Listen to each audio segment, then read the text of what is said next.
Hi hello ವೀಕ್ಷಕರೇ, big boss season 12ರ mid week ಎಲಿಮಿನೇಷನ್ಗೆ ನಿನ್ನೆ ರಾತ್ರಿ ಅಂದರೆ ಭಾನುವಾರ ರಾತ್ರಿ 11 ಗಂಟೆಗೆ ವೋಟಿಂಗ್ ಲೈನ್ ಓಪನ್ ಆಗಿತ್ತು. ಮೊದಲ 12 ಗಂಟೆಯಲ್ಲಿ ಯಾರಿಗೆ ಅತಿ ಹೆಚ್ಚು ವೋಟ್ ಬಂದಿವೆ ಮತ್ತು ಬಾಟಮ್ 2 ಅಲ್ಲಿ ಯಾರು ಇದ್ದಾರೆ, ಯಾರು ಈ ವಾರ ಮನೆಗೆ ಹೋಗಬಹುದು ಎಂದು ಈ ವಿಡಿಯೋದಲ್ಲಿ ತಿಳಿಸ್ಕೊಡುತ್ತೇನೆ. ನೀವಿನ್ನು ಮೊದಲ ಬಾರಿಗೆ ನಮ್ಮ ಚಾನಲ್ ಅನ್ನು ನೋಡ್ತಿದ್ರೆ ನಮ್ಮ ಚಾನಲ್ ಅನ್ನು ಸಬ್ಸ್ಕ್ರೈಬ್ ಮಾಡಿ ಮತ್ತು ವಿಡಿಯೋ ಇಷ್ಟವಾದರೆ ಒಂದು ಲೈಕ್ ಕೊಡಿ ಮತ್ತು ನೀವು ಈ ವಾರ ಯಾರನ್ನು ವೋಟ್ ಮಾಡುತ್ತಿದ್ದೀರಿ ಎಂದು ಕಮೆಂಟ್ ಮಾಡಿ. ವೀಕ್ಷಕರೇ, ನಿಮಗೆ ಗೊತ್ತಿರುವ ಹಾಗೆ ನಿನ್ನೆ ರಾತ್ರಿ 11 ಗಂಟೆಗೆ ವೋಟಿಂಗ್ ಲೈನ್ ಅಪ್ ಓಪನ್ ಆಗಿದೆ. ಇವತ್ತು ಬೆಳಗ್ಗೆ 11 ಗಂಟೆಯವರೆಗೂ ಯಾರು ಅತಿ ಹೆಚ್ಚು ವೋಟ್ ಅನ್ನು ಪಡೆದು ಟಾಪ್ ನಲ್ಲಿದ್ದಾರೆ ಮತ್ತು ಬಾಟಮ್ 3 ಯಲ್ಲಿರುವ ಸ್ಪರ್ಧಿಗಳು ಯಾರೆಂದು ತಿಳಿಸ್ಕೊಡ್ತೇನೆ. ಅದಕ್ಕಿಂತ ಮೊದಲು ಒಂದು ಇನ್ಫಾರ್ಮೇಶನ್ ಕೊಡೋದಿದೆ. ಅದೇನೆಂದರೆ, ಈ ವಾರದ ಮಿಡ್ ವೀಕ್ ಎಲಿಮಿನೇಷನ್ ಯಾವಾಗ ನಡೆಯುತ್ತೆ ಅಂತ ನೋಡೋದಾದ್ರೆ, ಮಿಡ್ ವೀಕ್ ಎಲಿಮಿನೇಷನ್ ಶೂಟಿಂಗ್ ಮಂಗಳವಾರ ನಡೆಯುತ್ತೆ ಮತ್ತು ಟೆಲಿಕಾಸ್ಟ್ ಅನ್ನು ಬುಧವಾರ ಮಾಡುತ್ತಾರೆ. ವೀಕ್ಷಕರೇ, ಮಾಹಿತಿ ಪ್ರಕಾರ ನಾಳೆ ರಾತ್ರಿ ಅಂದ್ರೆ ಮಂಗಳವಾರ ರಾತ್ರಿ 11 ಗಂಟೆವರೆಗೂ ವೋಟಿಂಗ್ ಲೈನ್ ಅಪ್ ಓಪನ್ ಇರಲಿದೆ. 11 ಗಂಟೆ ನಂತರ ವೋಟಿಂಗ್ ಲೈನ್ ಅಪ್ ಕ್ಲೋಸ್ ಆಗುತ್ತದೆ. ಆಗ ಮಂಗಳವಾರ ಮಿಡ್ ನೈಟ್ ಎಲಿಮಿನೇಷನ್ ಮಾಡಿ ಬುಧವಾರ ಅದನ್ನು ಟೆಲಿಕಾಸ್ಟ್ ಮಾಡುತ್ತೇವೆ ಎಂಬ ಮಾಹಿತಿ ಬಂದಿದೆ. ಇದಾಗಿತ್ತು ಮಿಡ್ ವೀಕ್ ಎಲಿಮಿನೇಷನ್ ಬಗ್ಗೆ ಮಾಹಿತಿ. ಈಗ ನಾವು ಮೊದಲು 12 ಗಂಟೆಯಲ್ಲಿ ಯಾರು ವೋಟಿಂಗ್ ನಲ್ಲಿ ಟಾಪ್ ಇದ್ದಾರೆ ಮತ್ತು ಯಾರು ವೋಟಿಂಗ್ ನಲ್ಲಿ ಬಾಟಮ್ ಇದ್ದಾರೆ ಎಂದು ನೋಡುವುದಾದ್ರೆ, ನಿಮಗೆ ಗೊತ್ತಿರುವ ಹಾಗೆ ವೋಟಿಂಗ್ ನಲ್ಲಿ ಟಾಪ್ 1 ಇರುವ ಸ್ಪರ್ಧಿ ಯಾರೆಂದರೆ ಗಿಲ್ಲಿ ನಟ ಅವರು ಟಾಪ್ 1 ಅಲ್ಲಿ ಇದ್ದಾರೆ. ಇವರು ಸೀಸನ್ ಸ್ಟಾರ್ಟ್ ಆಗಿ ಒಂದೆರಡು ವಾರ ಕಳೆದ ನಂತರ ಅಲ್ಲಿಂದ ಟಾಪ್ 1 ಅಲ್ಲಿ ಬಂದು ಇನ್ನೂವರೆಗೆ ಟಾಪ್ ಇಂದ ಕೆಳಗೆ ಇಳಿದಿಲ್ಲ. ಆ ತರ ಆಟ ಆಡುತ್ತಿದ್ದಾರೆ. ಈಗ ಕೂಡ ಗಿಲ್ಲಿ ಅವರೇ ಟಾಪ್ ಅಲ್ಲಿ ಇದ್ದಾರೆ. ಇನ್ನು ಟಾಪ್ 2 ಅನ್ನು ನೋಡುವುದಾದ್ರೆ, ವೋಟಿಂಗ್ ಪ್ರಕಾರ ಟಾಪ್ 2 ನಲ್ಲಿ ರಕ್ಷಿತಾ ಶೆಟ್ಟಿ ಅವರು ಇದ್ದಾರೆ. ರಕ್ಷಿತಾ ಶೆಟ್ಟಿ ಅವರು ಈ ಸೀಸನ್ ತುಂಬಾನೇ ಚೆನ್ನಾಗಿ ಆಡಿದ್ದಾರೆ. ಇವರು ಕರಾವಳಿಯ ಸ್ಪರ್ಧಿಯಾಗಿರುವುದರಿಂದ ಇವರನ್ನು ಕರಾವಳಿಯ ಜನರು ಇವರನ್ನು ಬಿಡೋದಿಲ್ಲ.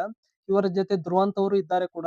ಆದ್ರೆ ಧ್ರುವಂತ್ ಅವರಿಗೆ ಅಷ್ಟೊಂದು ಜನ ವೋಟ್ ಹಾಕಲ್ಲ, ರಕ್ಷಿತಾ ಅವರನ್ನೇ ಆಯ್ಕೆ ಮಾಡುತ್ತಾರೆ. ಹಾಗಾಗಿ ರಕ್ಷಿತಾ ಅವರು ವೋಟಿಂಗ್ ಪ್ರಕಾರ ಟಾಪ್ 2 ನಲ್ಲಿ ಇದ್ದಾರೆ. ಇನ್ನು ಟಾಪ್ 3 ನೋಡೋದಾದ್ರೆ, ಟಾಪ್ 3 ಅಲ್ಲಿ ಸದ್ಯದ ಮಟ್ಟಿಗೆ ಮೊದಲ 12 ಗಂಟೆಯಲ್ಲಿ ಟಾಪ್ 3 ಅಲ್ಲಿ ಕಾವ್ಯ ಅವರು ಇದ್ದಾರೆ. ಕಾವ್ಯ ಅವರು ಟಾಪ್ 3 ಅಲ್ಲಿ ಇದ್ದಾರೆ. ಎಲ್ಲರೂ ಕಾವ್ಯ ಅವರು ಎಲಿಮಿನೇಟ್ ಆಗ್ತಾರೆ ಅಂತ ಕಮೆಂಟ್ ಎಲ್ಲ ಮಾಡ್ತಿದ್ರು. ಆದ್ರೆ ಕಾವ್ಯ ಅವರು ಎಲಿಮಿನೇಟ್ ಆಗಲ್ಲ. ಯಾಕೆಂದ್ರೆ ಕಾವ್ಯ ಅವರಿಗೂ ಕೂಡ ಸ್ವಲ್ಪ ಫ್ಯಾನ್ ಬೇಸ್ ಇದೆ, ಅವ್ರು ಕೂಡ ವೋಟ್ ಬರುತ್ತೆ. ಇನ್ನು ಗಿಲ್ಲಿ ಮತ್ತು ಕಾವ್ಯ ಇವರ ಜೋಡಿ ಇಷ್ಟ ಆಗಿದ್ರಿಂದ ಗಿಲ್ಲಿ ಅವರ ವೋಟ್ ಕೂಡ ಕಾವ್ಯ ಅವರಿಗೆ ಬರುತ್ತದೆ. ಯಾಕಂದ್ರೆ ಇದು ಫೈನಲ್ ವೋಟಿಂಗ್ ಇಲ್ಲ, ಇದು ಮಿಡ್ ವೀಕ್ ಎಲಿಮಿನೇಷನ್ ವೋಟ್ ಇದೆ. ಹಾಗಾಗಿ ಕಾವ್ಯ ಅವರನ್ನು ಫೈನಲ್ ತರಲು ಗಿಲ್ಲಿ ಫ್ಯಾನ್ಸ್ 50 ವೋಟ್ ಗಿಲ್ಲಿ ಅವರಿಗೆ ಹಾಕಿರುತ್ತಾರೆ, ಇನ್ನು 50 ವೋಟ್ ಕಾವ್ಯ ಅವರಿಗೆ ಹಾಕಿರುತ್ತಾರೆ. ವೋಟ್ ಡಿವೈಡ್ ಆಗಿದ್ರಿಂದ ಕಾವ್ಯ ಅವರು ಟಾಪ್ 3 ಅಲ್ಲಿ ಇದ್ದಾರೆ ಅಂತಾನೆ ಹೇಳಬಹುದು. ಮೊದಲ 12 ಗಂಟೆಗಳಲ್ಲಿ ಬಂದಿರುವ ವೋಟಿಂಗ್ ಪ್ರಕಾರ ನೋಡುವುದಾದ್ರೆ, ಕಾವ್ಯ ಅವರು ಮನೆಯಿಂದ ಎಲಿಮಿನೇಟ್ ಆಗಲ್ಲ ಮಧ್ಯವಾರದಲ್ಲಿ. ಆದ್ರೆ ಬಿಗ್ ಬಾಸ್ ಅವರು ಏನಾದ್ರೂ ಮೈಂಡ್ ಗೇಮ್ ನಡೆಸಿ ರಘು ಮತ್ತು ಧ್ರುವಂತ್ ಅವರನ್ನು ಉಳಿಸಿಕೊಂಡು ಕಾವ್ಯ ಅವರನ್ನು ಎಲಿಮಿನೇಟ್ ಮಾಡಿದ್ರು ಮಾಡಬಹುದು. ಆದ್ರೆ ವೋಟಿಂಗ್ ಪ್ರಕಾರ ನೋಡೋದಾದ್ರೆ ಕಾವ್ಯ ಅವರು ಎಲಿಮಿನೇಟ್ ಆಗಲ್ಲ. ಇನ್ನು ಟಾಪ್ 4 ಅಲ್ಲಿ ಯಾರಿದ್ದಾರೆ ಎಂದು ನೋಡೋದಾದ್ರೆ, ಟಾಪ್ 4 ಅಲ್ಲಿ ಅಶ್ವಿನಿ ಗೌಡ ಅವರು ಇದ್ದಾರೆ. ಯಾಕಂದ್ರೆ ಇವರು ಹೋದ ವಾರ ಇವರು ಟಾಸ್ಕ್ ಗಳನ್ನು ಕೂಡ ಚೆನ್ನಾಗಿ ಆಡಿದ್ದಾರೆ ಮತ್ತು ಇವರಿಗೆ ಕನ್ನಡ ಸಂಘಟನೆಗಳ ಸ್ವಲ್ಪ ಬೆಂಬಲ ಇದೆ. ಹಾಗಾಗಿ ಕಾವ್ಯ ಮತ್ತು ಅಶ್ವಿನಿ ಗೌಡ ಅವರಿಗೆ ವೋಟ್ಗಳಲ್ಲಿ ಅಷ್ಟೊಂದೇನು ಡಿಫರೆನ್ಸ್ ಇಲ್ಲ. ಹಾಗಾಗಿ ಅಶ್ವಿನಿ ಗೌಡ ಅವರು ಟಾಪ್ 4 ಸ್ಪರ್ಧೆಯಲ್ಲಿ ಇದ್ದಾರೆ. ಇನ್ನು ಬಾಟಮ್ 2 ಅಲ್ಲಿ ಯಾರಿದ್ದಾರೆ ಎಂದು ನೋಡುವುದಾದ್ರೆ, ಬಾಟಮ್ 2 ನಲ್ಲಿ ರಘು ಅವರು ಇದ್ದಾರೆ.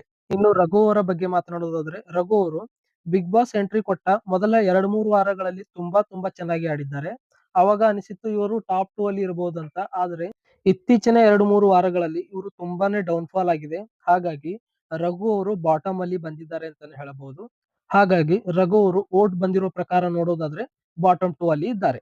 ವೀಕ್ಷಕರೇ, ಮೊದಲ 12 ಗಂಟೆಗಳ ವೋಟ್ ಪ್ರಕಾರ ನೋಡುವುದಾದ್ರೆ ಧ್ರುವಂತ್ ಅವರು ಕೊನೆಯ ಸ್ಥಾನದಲ್ಲಿದ್ದಾರೆ. ಇದು ಮೊದಲ 12 ಗಂಟೆಗಳ ವೋಟಿಂಗ್ ಪ್ರಕಾರ ಅಷ್ಟೇ ಇದೆ.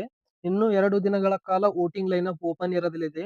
ಹಾಗಾಗಿ ಯಾವ ಸ್ಪರ್ಧಿ ಯಾವ ಸ್ಥಾನಕ್ಕಾದ್ರೂ ಹೋಗಬಹುದು. ಅಂದರೆ ಮೊದಲ ಸ್ಪರ್ಧಿ ಗಿಲ್ಲಿ ಅವರಿಗೆ ಬಿಟ್ಟು ಇನ್ನು ಉಳಿದ ಈ 5 ಸ್ಥಾನಗಳಲ್ಲಿ ಚೇಂಜ್ ಆಗುವ ಚಾನ್ಸಸ್ ಜಾಸ್ತಿ ಇದೆ. ಹಾಗಾಗಿ ಇನ್ನು 2 ದಿನಗಳ ಕಾಲ ವೋಟಿಂಗ್ ಲೈನ್ ಅಪ್ ಓಪನ್ ಇರಲಿದೆ. ಇನ್ನು ಯಾರ್ಯಾರು ವೋಟ್ ಮಾಡಿಲ್ಲ ವೋಟ್ ಮಾಡಿ. ನಾವು ಇನ್ನೊಮ್ಮೆ ಟಾಪ್ ಟು ಬಾಟಮ್ ವೋಟಿಂಗ್ ನೋಡೋದಾದ್ರೆ, ಮೊದಲನೇ ಸ್ಥಾನದಲ್ಲಿ ಗಿಲ್ಲಿ ಅವರು ಇದ್ದಾರೆ, 2ನೇ ಸ್ಥಾನದಲ್ಲಿ ರಕ್ಷಿತಾ ಅವರು ಇದ್ದಾರೆ, 3ನೇ ಸ್ಥಾನದಲ್ಲಿ ಕಾವ್ಯ ಅವರು ಇದ್ದಾರೆ, 4ನೇ ಸ್ಥಾನದಲ್ಲಿ ಅಶ್ವಿನಿ ಗೌಡ ಅವರು ಇದ್ದಾರೆ, 5ನೇ ಸ್ಥಾನದಲ್ಲಿ ರಘು ಅವರು ಇದ್ದಾರೆ ಮತ್ತು ಕೊನೆಯ ಸ್ಥಾನದಲ್ಲಿ ಧ್ರುವಂತ್ ಅವರು ಇದ್ದಾರೆ. ವೀಕ್ಷಕರೇ, ವೋಟಿಂಗ್ ಪ್ರಕಾರ ನೋಡುವುದಾದ್ರೆ ಈ ವಾರ ಮಿಡ್ ವೀಕ್ ಎಲಿಮಿನೇಷನ್ ನಲ್ಲಿ ರಘು ಅಥವಾ ಧ್ರುವಂತ್ ಈ ಇಬ್ಬರಲ್ಲಿ ಒಬ್ಬ ಸ್ಪರ್ಧಿ ಹೋಗಬಹುದು ವೋಟಿಂಗ್ ಪ್ರಕಾರ ನೋಡೋದಾದ್ರೆ. ಆದ್ರೆ ಬಿಗ್ ಬಾಸ್ ಅವರು ಇನ್ನೇನಾದ್ರೂ ನಿರ್ಧಾರ ತಗೊಳ್ತಾರೋ, ಇನ್ನು 2 ದಿನ ವೋಟಿಂಗ್ ಇದೆ, ಅದರಲ್ಲಿ ಏನೇನು ಬದಲಾವಣೆ ಆಗುತ್ತೆ ಅಂತ ನಾನು ಮುಂದಿನ ವಿಡಿಯೋದಲ್ಲಿ ತಿಳಿಸ್ಕೊಡುತ್ತೇನೆ. ಇದಾಗಿತ್ತು ಮೊದಲು 12 ಗಂಟೆಗಳ ವೋಟಿಂಗ್ ರಿಸಲ್ಟ್. ನೀವು ಯಾವ ಸ್ಪರ್ಧಿಗೆ ವೋಟ್ ಹಾಕಿದ್ದೀರಿ ಎಂದು ಕಮೆಂಟ್ ಮಾಡಿ ಮತ್ತು ವಿಡಿಯೋ ಇಷ್ಟವಾದರೆ ಒಂದು ಲೈಕ್ ಕೊಡಿ ಮತ್ತು BBK 12 ಲೈವ್ ಅಪ್ಡೇಟ್ಗಾಗಿ ನಮ್ಮ ಚಾನೆಲ್ ಅನ್ನು ಸಬ್ಸ್ಕ್ರೈಬ್ ಮಾಡಿ. ಧನ್ಯವಾದಗಳು.